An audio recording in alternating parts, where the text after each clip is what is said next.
ఈరోజు మనం కేవలం ఒక వార్త గురించి కాదు, భారతదేశం భవిష్యత్తును భద్రతను ప్రభావితం చేయగల చారిత్రాత్మక మార్పు గురించి మాట్లాడుకుందాం. గత 70 ఏళ్లుగా మన దేశంలో ఒకే ఒక రూల్ ఉంది. అదేంటంటే అణుశక్తి అంటే కేవలం ప్రభుత్వానిదే. కానీ ఇప్పుడు ఆ నియమాన్ని బ్రేక్ చేస్తూ కేంద్ర ప్రభుత్వం ఒక కొత్త చట్టాన్ని తీసుకొచ్చింది.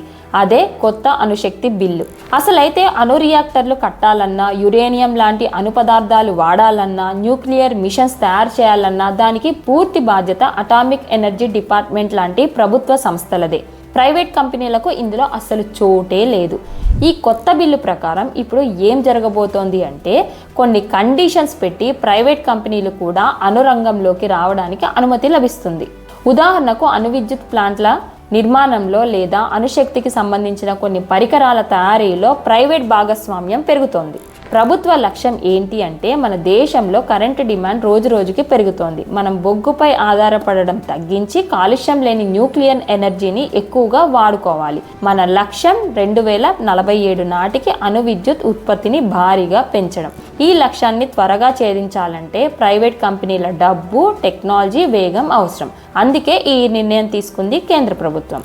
మంచి లక్ష్యం ఉన్నా చాలామంది ఎక్స్పర్ట్స్ మాత్రం దీన్ని డేంజరస్ మూవ్ అంటున్నారు. ఎందుకు అంటే భద్రత ఎలా? ప్రైవేట్ కంపెనీల ప్రధాన లక్ష్యం లాభం సంపాదించడం. లాభాల కోసం అవి కొన్నిసార్లు భద్రతా ప్రమాణాలను లైట్ తీసుకునే అవకాశం ఉంటుంది. అణుశక్తి విషయంలో ఒక్క చిన్న పొరపాటు జరిగినా దాని ప్రభావం చాలా పెద్దదిగా తరతరాలకు ఉండే ప్రమాదం ఉంది. అందుకే లాభం కన్నా భద్రతే ముఖ్యమని నిపుణులు హెచ్చరిస్తున్నారు. నియంత్రణ ఎలా?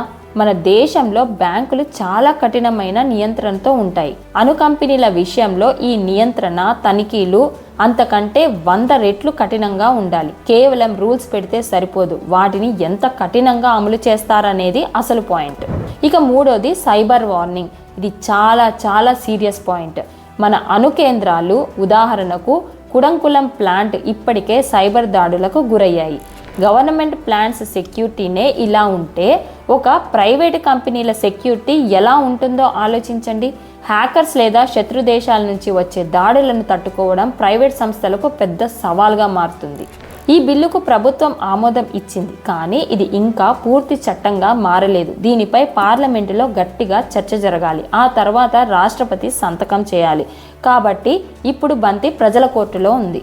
మీ అభిప్రాయం ఏంటి? ప్రైవేట్ కంపెనీలు మన దేశ భవిష్యత్తుకు అవసరమైన అణుశక్తిని ఉత్పత్తి చేయడం మంచిదేనా, లేక భద్రత విషయంలో రిస్క్ తీసుకోవడం కరెక్ట్ కాదా?